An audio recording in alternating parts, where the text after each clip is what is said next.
আপনাদের আজকে দেখানো হবে মাইক্রোসফট এক্সেল 2019-এর দ্বিতীয় পার্টের ক্লাস এবং আমরা আজকে দেখব ডেটা এন্ট্রি কীভাবে করা যায় এবং ডেটা এন্ট্রি করার জন্য আমাদের মাইক্রোসফট এক্সেল সম্পর্কে একটু আলোচনা করে নেওয়া দরকার।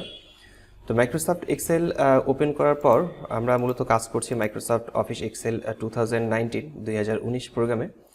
তো প্রত্যেকটা জায়গায় যেমন এই জায়গাগুলোকে সেল বলে, আমরা যেখানে ক্লিক করব সেটাকে মূলত সেল বলা হয় এবং আমরা সেলগুলো থেকে একটা সেল থেকে আরেকটা সেলে যাওয়ার জন্য আমরা কিবোর্ড থেকে রাইট অ্যারো কি প্রেস করে একটা সেল থেকে আরেকটা সেলে যেতে পারি, সেটা ডান দিকে যাওয়া যাবে। আবার বাম দিকে আসার জন্য আমরা আবার লেফট অ্যারো কি ব্যবহার করে আমরা ঠিক বাম দিকে আসতে পারবো।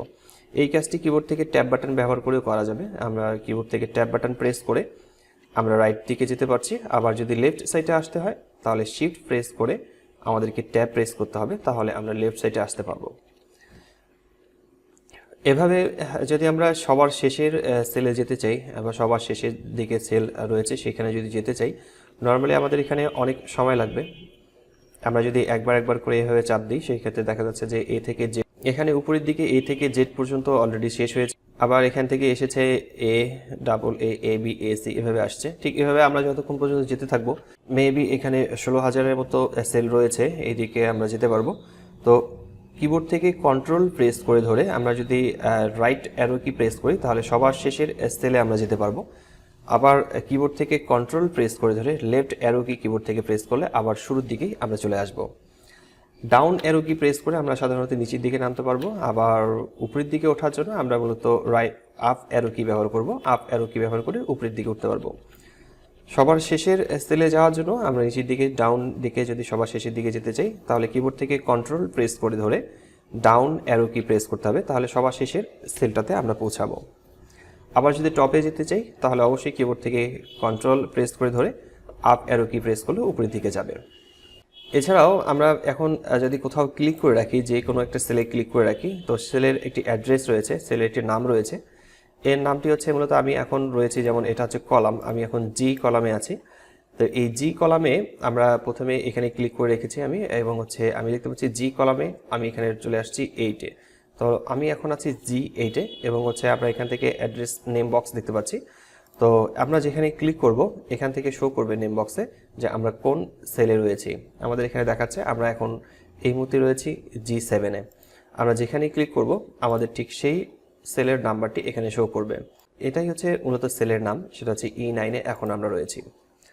তো আমরা আজকে একটু ডেটা এন্ট্রি করা যায় কিভাবে সেই বিষয় নিয়ে একটু কথা বলবো। প্রথমে এখানে লিখছি সেলস, এরপর নিচের দিকে লিখছি এক্সপেন্স,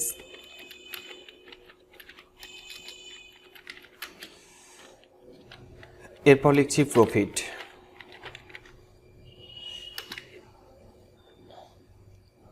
এরপর লিখছি প্রফিটস।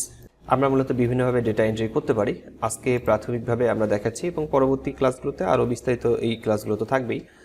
তো সেলের এখানে আমরা সাধারণত কোনো একটি সংখ্যা বসিয়ে দিচ্ছি, এখানে সেলস আমরা লিখছি এভাবে আমরা সেলস লিখলাম, এবং এক্সপেন্স আমরা এখানে লিখছি বিভিন্ন ধরনের আমরা এক্সপেন্স করতে পারি। তো প্রফিট নিয়ে এখন আসছি না, প্রফিট নিয়ে আমরা পরে কথা বলবো। উপরের এই সেলগুলোতে আমরা মূলত মাস লিখতে যাচ্ছিলাম, মাস বসাবো। সেই ক্ষেত্রে আমরা এখানে ক্লিক করব। ক্লিক করার পর আমি এখানে লিখছি জানুয়ারি লেখার পর আমি যদি এটাকে ধরে ড্র্যাগ করে নিই, এটাকে ফ্রি হ্যান্ডেল বলে। আমরা যদি এখানে ধরে কার্সারটিকে রেখে মাউস পয়েন্টারটিকে এখানে রেখে যদি আমরা ড্র্যাগ করে নিই তাহলে পরবর্তী মাসগুলো অটোমেটিক্যালি আসবে। যেমন আমি ফাঁকা জায়গায় কোনো একটি সেলে ক্লিক করে এখানে অ্যাডজাস্ট করে নিলাম। এখন যদি আমি এখানে বাম বাটন প্রেস করে ধরে যদি আমি ডান দিকে চলে আসি, ঠিক দেখা যাচ্ছে জানুয়ারি পরে ফেব্রুয়ারি আসছে এবং মার্চ, এপ্রিল, এভাবে আমরা যতগুলো পর্যন্ত নিয়ে যাব ঠিক ততগুলো মাস এখানে অটোমেটিক্যালি আসবে। এটা মূলত অটোমেটিক্যালি কম্পিউটারে এক্সেল প্রোগ্রামে দেয়াই আছে। আর এটা অটোমেটিক্যালি কিভাবে আপনি আপনার ব্যক্তিগত তথ্যগুলো করবেন সেটা নিয়ে বিস্তারিত একটি ক্লাস থাকবে, যে আপনারা ঠিক এভাবে অটোমেটিক করে রাখতে পারবেন আপনাদের কোনো একটি ফর্মুলা অথবা কোনো একটি কাজকে। তো এখানে শুধু জানুয়ারি কথা লেখার পর ফেব্রুয়ারি মার্চ পর্যন্ত আমরা এখানে অটোমেটিক্যালি নিয়ে আসলাম। এরপরে আমরা যদি এখানে সংক্ষেপে লিখি, যেমন আমরা জানুয়ারি লিখবো অথবা ফেব্রুয়ারি মার্চ, এগুলো আমরা যদি সংক্ষেপে লিখতে চাই, যেমন আমি লিখলাম APR, আমরা এপ্রিল লিখতে যাচ্ছিলাম। আমরা এখানে যদি আমি এপ্রিল লিখি, এপ্রিল লেখার জন্য আমি শর্ট ফর্ম ব্যবহার করেছি APR লেখার পর। এখন যদি আমি এটাকে ড্রাগ করে ডান দিকে নিয়ে আসি তাহলে দেখা যাচ্ছে এপ্রিলের মে, তারপর হচ্ছে জুন, জুলাই, এভাবে আসছে। আমি এদিকে যেভাবে নিয়ে আসবো ঠিক সেই দিকে এদিকে অটোমেটিকলি মাসগুলো শো করছে। আবার যদি এপ্রিল থেকে সামনের দিকে নিয়ে যাই, আমরা এদিকে বাম দিকে নিয়ে যাই, তাহলে দেখা যাচ্ছে মার্চ কথাটা আসছে। এছাড়াও যদি আমরা নিচের দিকে ড্রাগ করে নেই তাহলে দেখা যাচ্ছে নিচের দিকে মাসগুলো আসবে। আবার যদি সেটা একটু উপরের দিকে নিয়ে যেতে চাই তাহলে উপরের দিকে আসবে। এখন আগস্টের নিচের দিকে নামালে আগস্টের পরের মাসগুলো আসবে। আবার যদি আমরা উপরের দিকে নিয়ে যাই তাহলে উপরের মাসগুলো শো করবে। তো এটা ফ্রি হ্যান্ডেল ব্যবহার করে মূলত এই কাজগুলোকে শর্টকাট অনেক ভালোভাবে সুন্দরভাবে করা যায়। এছাড়াও আরও বেশ কিছু কাজ করা যাবে, যেমন এখানে আমরা কোনো একটি তারিখ বসাবো, সেটি হচ্ছে আজকের তারিখই বসাচ্ছি। আমরা কোনো একটি তারিখ বসানোর পর এখন যদি আমরা নিচের দিকে এটাকে ড্রাগ করে নিই তাহলে নিচের দিকে তারিখগুলো অটোমেটিক্যালি নিচের দিকে শো করবে। আবার যদি আমরা কোনো একটা তারিখকে লেখার পর আমরা ডান দিকে সরে যাই, অর্থাৎ ডান দিকে নিয়ে আসি, তাহলে ডান দিকে তারিখগুলো দেখাবে। তো এখানে তারিখগুলো না দেখানোর কারণ হচ্ছে যে মূলত এখানকার এই কলামগুলো অনেক ছোট, এই তারিখের যে কলামগুলো ছোট হয়ে গেছে। তো এই কাজটিকে ঠিক করে নেওয়ার জন্য আমরা ফরম্যাটে ক্লিক করব। ফরম্যাটে ক্লিক করার পর এখান থেকে অটো ফিট কলাম ওয়াইড এখানে ক্লিক করলে তারিখগুলো ঠিকঠাকভাবে দেখাবে। আবার যদি এই তারিখগুলোকে ড্রাগ করে নিচের দিকে নামিয়ে নেই তাহলে আবার নিচের দিকে তারিখগুলো ঠিকঠাকভাবে শো করবে। শুধু এখানে মাস এবং তারিখের ক্ষেত্রে নয়, এছাড়াও যদি কেউ আমরা এখানে নর্মালি লিখি সানডে, আমরা এখানে শুধু সান কথা লিখে নিই।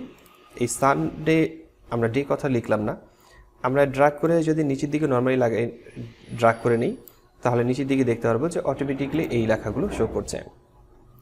ডেটা এন্ট্রি করার সময় সাধারণত এই কাজগুলো খুবই গুরুত্বপূর্ণ ভূমিকা পালন করবে। আর এই পুরো শিটটাকে যদি আমরা সেভ করে রাখতে চাই তাহলে আমাদেরকে ফাইলে ক্লিক করতে হবে। ফাইলে ক্লিক করার পর আমরা সেভ লেখাতে ক্লিক করব। আর আমরা এই সেভ লেখাতে ক্লিক করলে দেখা যাচ্ছে যে এই সেভ অ্যাজ লেখাটাতে আমাদেরকে অটোমেটিকলি নিয়ে যাচ্ছে। আমরা এখান থেকে ব্রাউজ ক্লিক করব।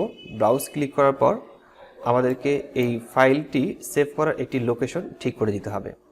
আর এই লোকেশনটি আমরা ঠিক করতে পারি ডেস্কটপে অথবা কম্পিউটারের যে কোনো একটি ড্রাইভে। তো আমি এখান থেকে ডেস্কটপ সিলেক্ট করছি এবং আমি এখানে ফাইল নেম আমি এখানে দিয়ে দিচ্ছি টিউটোরিয়াল 02। এরপর সেভ অ্যাজ টাইপ। এই সেভ অ্যাজ টাইপ এখানে ক্লিক করে আপনারা বিভিন্ন ধরনের ফরম্যাট দেখতে পারবেন। এখান থেকে যে কোনো ফরম্যাট, যে ফরম্যাটটি আপনার প্রয়োজন সেই ফরম্যাট অনুযায়ী আপনারা এই ফাইলটিকে সেভ করতে পারবেন। এই এক্সেলের ওয়ার্কবুকটিকে সেভ করে রাখতে পারবেন। তো এখান থেকে আমি এটা সিলেক্ট করছি, আমি চাইলে এই ফরম্যাটেও সেভ করতে পারি। তো আমি এখান থেকে সেভ করছি এক্সেল ওয়ার্কবুক নামে, বাই ডিফল্ট যেটি থাকবে সেটি নামে আমরা সেভ করব। এরপর সেভ লেখাতে ক্লিক করলে আমাদের এই ফাইলটি, আমাদের এই ওয়ার্কবুকটি সেভ হয়ে যাবে টিউটোরিয়াল 2 নামে এবং সেটা ডেস্কটপে। আপনাদের কোথাও বুঝতে সমস্যা হলে অবশ্যই কমেন্ট করে জানাবেন, আমি প্রতিটি কমেন্টের রিপ্লাই করে থাকি। তো আজকের টিউটোরিয়ালটি এখানেই শেষ করছি। দেখা হচ্ছে পরবর্তীতে মাইক্রোসফট এক্সেলের নতুন কোনো টিউটোরিয়ালে। ততক্ষণ পর্যন্ত সবাই ভালো থাকবেন, সুস্থ থাকবেন। ধন্যবাদ সবাইকে। আল্লাহ হাফেজ।